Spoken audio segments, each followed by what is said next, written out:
आपल्या सर्वांना माहीत आहे की माझी घराडी आई वरती असीम श्रद्धा आहे आणि मला खात्री आहे की माझ्या जीवनामध्ये तिचा आशीर्वादामुळेच मी माझ्या प्रत्येक क्षेत्रामध्ये मग मी माझ्या राजकीय असेल किंवा व्यावसायिक प्रत्येक कामाची सुरुवात तिच्या आशीर्वादानेच केली आहे आणि तिने मला भरभरून आशीर्वाद दिले आहेत. त्यामुळे नेहमीच कोणत्याही विषय किंवा काम करायचं असेल तिचा आशीर्वाद घेण्यासाठी मी नक्की घराडी यायचा येत असतो. आणि हे सगळ्यांना माहीत आहे. माहितीच्या प्रचार प्रमुख म्हणून मला जबाबदारी पूर्ण भारतीय जनता पार्टी संपूर्ण महाराष्ट्रभर ठेवण्याची जबाबदारी होती. फार मोठी जबाबदारी असल्यामुळे मला एकदा तिचा आशीर्वाद घेण्यासाठी मी इथे आलो आणि मी तिच्याकडे साकडं घातलं होतं की मी सामान्य महाराष्ट्रातील जनतेची 2-2.5 वर्ष महायुतीच्या सरकारने केलेली सेवा ही आपल्याला सर्वांना माहीत आहे. त्यामुळे आम्हा सर्वांना महायुतीचे सरकार पुन्हा महाराष्ट्रातील जनतेची सेवा करण्यासाठी येऊ दे असं साकडं घातलं होतं.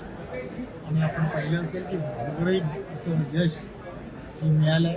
त्यामुळे तिच्या भेटीसाठी आला. साहेब, मुख्यमंत्री म्हणून देवेंद्र फडणवीस यांचं नाव पुढे येतंय, काय सांगता? एक गोष्ट लक्षात घेतली पाहिजे की या संदर्भातले सर्व निर्णय जे आहेत ते वरिष्ठ मंडळी घेत असतात. वरिष्ठ मंडळी या संदर्भातले निर्णय घेतील. परंतु महाराष्ट्रात महायुतीचा मुख्यमंत्री व्हायला हवा हे महाराष्ट्रातील जनतेचं बऱ्याच वर्षापासूनची असणारी विचार करत होते. त्यामुळे आता महायुतीचं सरकार आलेलं आहे. त्यामुळे वरिष्ठ मंडळी योग्य निर्णय घेतील यात काही शंका नाही. पालकमंत्री म्हणून परत जबाबदारी स्वीकारणार का दिली तर? मी पुन्हा तेच सांगेन मागच्या वेळी अपघाताने मी झालो म्हणत होतो. मी पुन्हा तेच सांगेन या संदर्भातले सर्व निर्णय जे आहेत ते वरिष्ठ मंडळी घेत असतात आणि वरिष्ठ मंडळी योग्य ते निर्णय घेतील. महाराष्ट्रातील जनतेची सेवा करायला मिळणं आमदार म्हणून पुन्हा एकदा विधानसभेत चौथ्यांदा झालं यातच फार महत्व आहे असं मला. सर, निवडणुकीचं जे यश मिळालं त्याचं श्रेय कोणत्या मुद्द्यांना किंवा कोणाला? एक गोष्ट लक्षात घेतली पाहिजे. महायुतीच्या या सरकारमध्ये 2.5 वर्षामध्ये ज्या पद्धतीने सामान्य जनतेला केंद्रबिंदू मानून महायुतीच्या सरकारने काम केलं होतं ते आपल्याला सर्वांना माहीत आहे. हजारो निर्णय या ठिकाणी त्यामुळे एक गाडी उभी आहे. त्या सगळ्या गोष्टीमुळेच सामान्य जनतेमध्ये एक पॉझिटिव्ह वेव्ज होती आणि त्यामुळे सर्व मतांचा टक्काही मोठ्या प्रमाणात वाढला होता. आणि सामान्य जनतेने हे ठरवलं होतं केंद्रामध्ये आदरणीय पंतप्रधान नरेंद्र मोदीजींचं सरकार आहे आणि राज्यामध्ये सुद्धा एक विचाराचंच सरकार आलं पाहिजे. आणि त्यामुळे त्या विचारामुळेच या महाराष्ट्रामध्ये पुन्हा एकदा महायुतीचं मोठं मताधिक्य घेऊन तुम्ही निवडून आलाय. की डोंबिवली मतदारसंघ हा नेहमीच महायुतीचा बालेकिल्ला राहिला आहे. उजव्या विचारसरणीचा असा हा मतदारसंघ आहे. विचारधारेबरोबर चालणारा असा हा मतदारसंघ आहे. त्यामुळे विचारधारेचा गेली 40 वर्ष हा विजय त्या ठिकाणी होतो आहे. त्यामुळे तो अविरत राहिला आहे आणि यावेळेला फक्त मताधिक्य थोडंसं जास्त. मंत्रिमंडळ व्यवस्थापन लवकरच होईल. लाडकी बहीण योजना महत्वपूर्ण ठरली काय? सर्व योजना या महाराष्ट्रामधल्या महत्त्वपूर्णच आहेत. कष्टकरी, शेतकरी, लाडकी बहीण योजना अशा अनेक योजना या महाराष्ट्रामध्ये वेगवेगळ्या पद्धतीने करण्यात आल्या.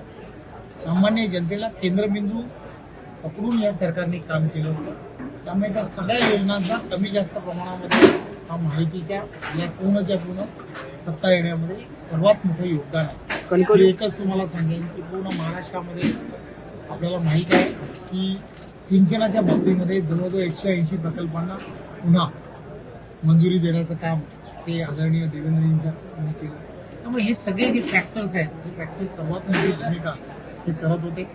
इन्फ्रास्ट्रक्चरमध्ये आदरणीय पंतप्रधान नरेंद्र मोदी केंद्राच्या सरकारने 2.5 लाख कोटी रुपये महाराष्ट्राला दिले. याही सगळ्या भूमिका ज्या आहेत त्या महत्त्वाच्या आहेत.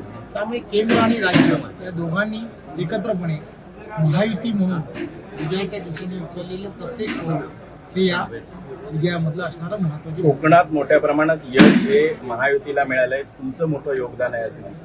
एक गोष्ट लक्षात घेतली पाहिजे की महायुतीच्या सर्व कार्यकर्त्यांनी एकत्रपणे काम केलं आणि मला आनंद याचा आहे की बरेच वर्ष तुम्ही आम्ही सर्वजण हे जाणता कोकण हे महायुतीचा बालेकिल्ला आहे हे म्हटलं जात होतं.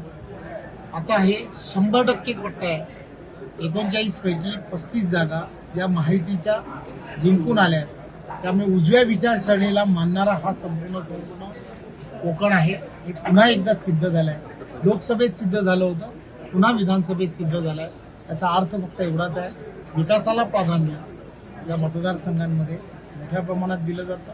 आणि मला खात्री आहे की महायुतीचे आमचे सर्व नेते यानंतरच्या काळात सुद्धा या ठिकाणच्या असणाऱ्या काही ज्या समस्या आहेत त्या समस्यांकडे, समस्या म्हणण्यापेक्षा जे प्रलंबित प्रश्न आहेत त्या प्रश्नांकडे, म्हणजे या ठिकाणचं असणारं स्थलांतर, युवकांचं होणारं स्थलांतर याकडे विशेष लक्ष देणारच आहे आणि त्यासाठी मी स्वतः प्रयत्न करतो.